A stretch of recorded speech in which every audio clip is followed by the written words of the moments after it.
तो मैं परमेश्वर का बहुत धन्यवाद करता हूँ। अभी मैं आपको परमेश्वर के वचन से कुछ बातों को जो मुझे परमेश्वर ने दी है, वैसे परमेश्वर रोज ही बात करता है, लेकिन आज भी परमेश्वर ने मुझसे बात किया। जब मैंने बोला कि परमेश्वर मैं आज क्या प्रचार करूं, तो परमेश्वर ने मुझे एक सबक दिया। परमेश्वर उस शब्द को जब मुझे दिया तो मेरे समझ में नहीं, ये किसके लिए, मेरे लिए क्या कलीसिया के। तब परमेश्वर ने बताया कि जब तू ये प्रचार करेगा मैं अपने आप बता दूंगा। हालेलुया। तो आइए हम उस वाणी को पढ़ेंगे। मत्ती की पुस्तक 20 अध्याय उसकी 32 आयत को आप पढ़ें। तब यीशु ने खड़े होकर उन्हें बुलाया और कहा, तुम क्या चाहते हो कि मैं तुम्हारे लिए करूं? हालेलुया। सब बोले हालेलुया, हालेलुया। प्रभु यीशु मसीह ने खड़े होकर ये कहा, तुम क्या चाहते हो मैं तुम्हारे लिए करूं। हालेलुया। आज भी यीशु मसीह जहां 2 या 3 उसके नाम में इकट्ठे हो जाते हैं, आज भी यीशु मसीह खड़े होकर ये पूछता है, मुझे तो बता मैं तेरे लिए क्या करूं। हालेलुया। आज आपसे भी यीशु मसीह पूछ रहा है, वो खड़े होकर पूछ रहा है कि तुम मुझे बताओ मैं तुम्हारे लिए क्या करूं।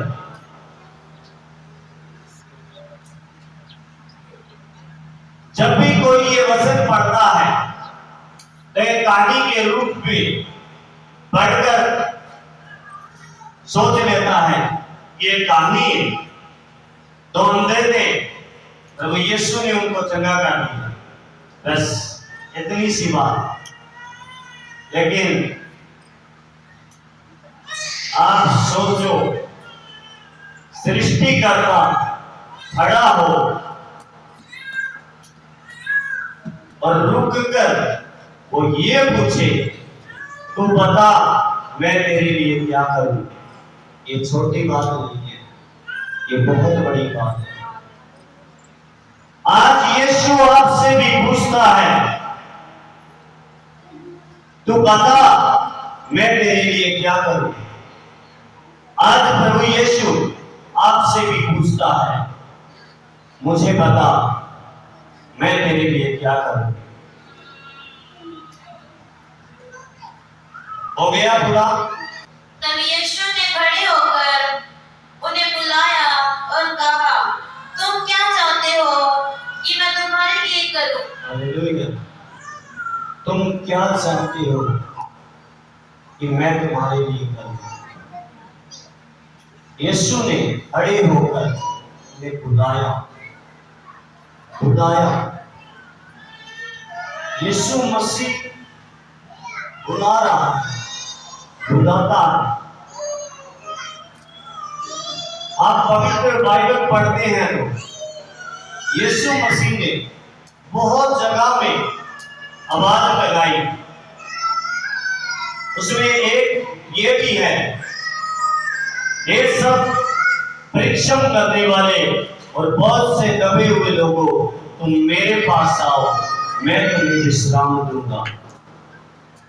एक ये आवाज भी है और एक ये है, यीशु ने खड़े होकर उन्हें बुलाया और पूछा कि मैं तुम्हारे लिए क्या करूं।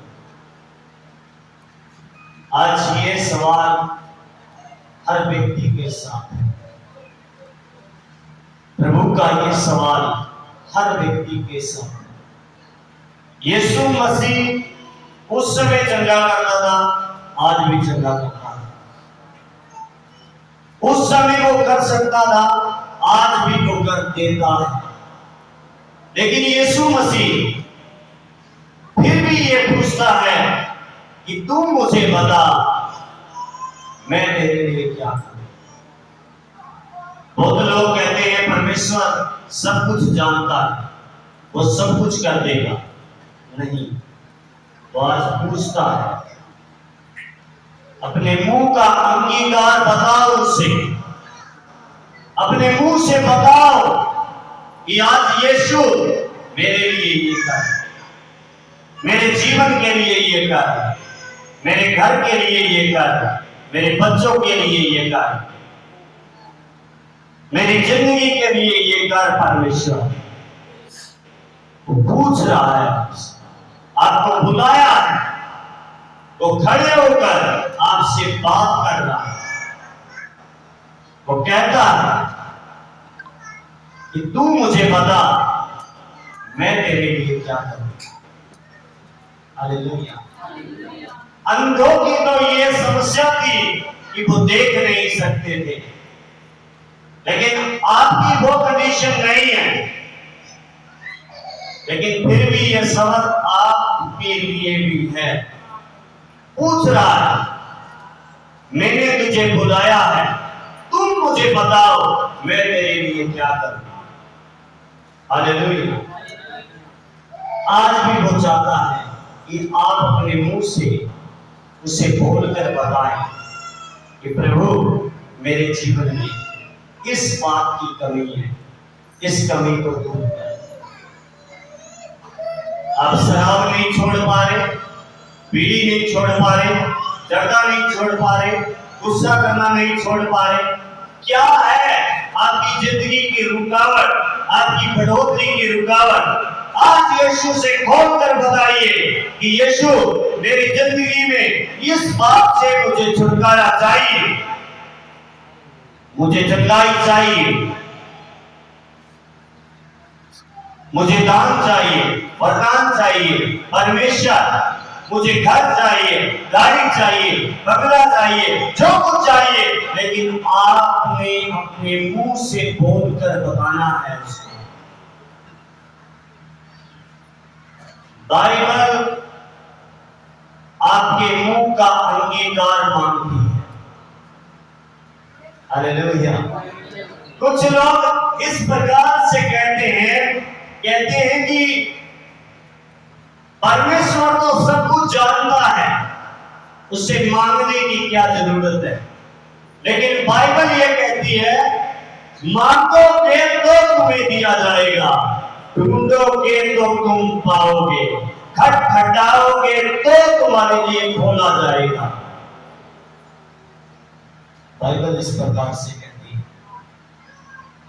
जब तक एक व्यक्ति अपने मुंह से इस बात का अंगीकार नहीं करता कि प्रभु यीशु मैं पापी हूं, मेरे पापों को माफ कर, तब तक परमेश्वर उसे माफ नहीं करता। बाइबल ये कहती है। हालेलुया। तो मतलब कि मुंह का अंगीकार इतना जरूरी है, मुंह से बोलना इतना जरूरी है, और जो बोल रहे हो उसको मन से विश्वास करना भी उतना ही जरूरी है। हालेलुया। इस प्रकार से यीशु मसीह ने कि वो रुक गया, और रुकने के बाद उसे बुलाया। अपने बुलाए जाने को आप समझते हैं कि परमेश्वर ने आपको बुलाया है, इस बात को आप समझते हैं या नहीं समझते? परमेश्वर ने आपको बुलाया है। लाखों करोड़ों की भीड़ में आपके रिश्तेदारों से बढ़कर आपसे परमेश्वर ने प्यार किया। आप अपने बुलाए जाने या नहीं समझते? यदि आप अपने बुलाए जाने को समझेंगे तो परमेश्वर आपके ऊपर वह भेद प्रकट करेगा जो आज तक आप पर हुए नहीं। वो भेदों का भंडारी है। दानियल इस बात को समझता था कि मुझे किसने बुलाया है और किसने मुझे चुना है, इसलिए परमेश्वर उसके पर अपने भेद प्रकट करता था। सामुएल इस बात को समझता था कि मुझे किसने बुलाया, किसने चुना। हालेलुया। मूसा इस बात को समझता था कि मुझे बुलाया किसने। क्या आप उनकी तरह अपनी बुलाहट को समझते हैं या नहीं? हालेलुया। निकालो पहला पत्रस, निकालो इसका 15 आयत पढ़ो। पहला पत्रस इसका पहला अध्याय उसका 15 आयत को पढ़ो। पर जैसा तुम्हारा बुलाने वाला पवित्र है, वैसे ही तुम भी अपने सारे जात-जन में पवित्र बनो। जैसे तुम्हारा बुलाने वाला, जैसे तुम्हारा बुलाने वाला पवित्र है, वैसे ही तुम भी क्या करो? अपने सारे जात-जन में पवित्र बनो। क्या करो? अपने सारे जात जन में पवित्र बनो। यीशु ने रुककर उनको बुलाया। वो अपने बुलाए जाने को समझ गए। पता है कैसे समझे? जिनसे ये बात कर रहा था वो अंधे लोग थे। लोग वो देख नहीं सकते थे, लेकिन उन्हें किस बात का पता चल चुका था? हमें लाखों की भीड़ में जो बुला रहा है उसके पास मुझे जाना है, तो पुराना लेकर मैं नहीं जाऊंगा। उनके पास क्या था? क्या था? उनके पास था जो भीख मांगने वाला कटोरा और एक उनको ड्रेस दी जाती, कपड़ा दिया जाता, एक कपड़ा। उन्होंने क्या किया? वो दोनों फेंक कर, छोड़कर यीशु के पास गए। ये बात किसको दिखाता है? पुराना खाना पीना, पुराना जीवन उन्होंने छोड़ दिया। पुराना चाल चलन छोड़ दिया और छोड़कर जो बुला रहा है वो कितना पवित्र है, उस पवित्र परमेश्वर से मिलने के लिए आ रहे। आप भी यदि परमेश्वर के पास मिलने आते हैं, परमेश्वर के पास जाते हैं और वही पुराना स्वभाव, पुराना चाल चलन, पुराना जिंदगी, पुरानी सोचें लेकर जाएंगे तो आप अपने बुलाए जाने को हल्का जान लेंगे। Hallelujah, hallelujah. आप अपने बुलाए जाने को बिल्कुल हल्का जान लेंगे। अपने बुलाए जाने को समझो। क्या है बुलाया जाना? जैसे तुम्हारा बुलाने वाला पवित्र है, वैसे ही तुम भी अपने सारे चाल चलन में क्या बनो? क्या बनो? पवित्र बनो। पवित्र बनो, बनने के लिए कह रहा है नहीं हम। उसका प्यार देखिए, हम पवित्र हैं नहीं, वो खुद पवित्र है, फिर भी अपवित्र मनुष्यों को बुला रहा है।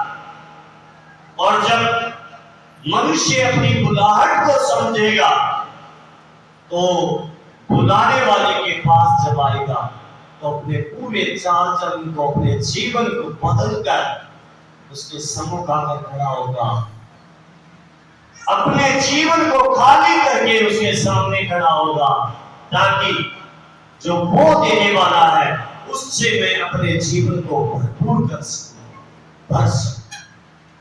हालेलुया।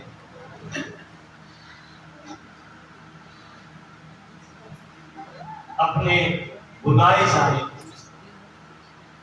समझो कि आपको उसने बुलाया, किसी इंसान ने नहीं बुलाया। वो चाहता है कि आप पवित्र बनो और पूरे चाल चलन में पवित्र बनो। हालेलुया।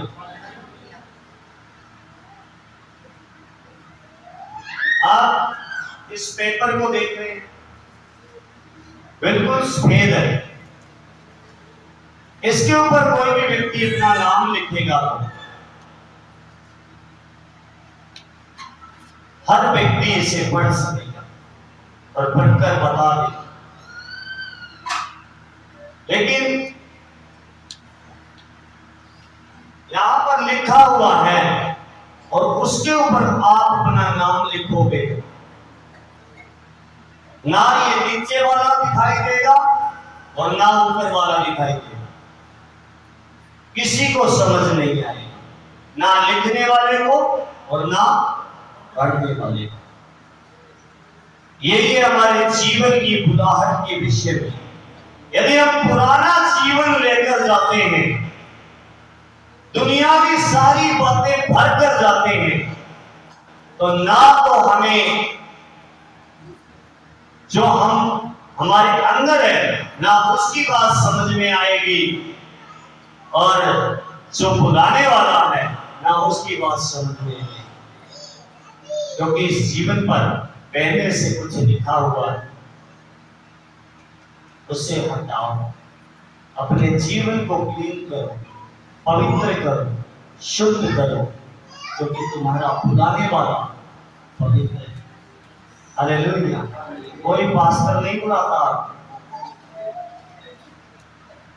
ये गलत फहमी में मत रहना। जिसने बहुमूल्य कीमती लहू बहाया है, जिसने कोड़े खाए हैं, जिसने क्रूस पर अपनी जान दी है और मुर्दों में से जी उठा है, उसी का चुनाव है आपकी जिंदगी में। हालेलुया, हालेलुया, क्योंकि उसने तुझे बुलाया, उसने रुक कर तुझे खड़े होकर तुझे बुलाया। हालेलुया। लेकिन हमें क्या करना है? हमें अपने बुलाए जाने को समझना।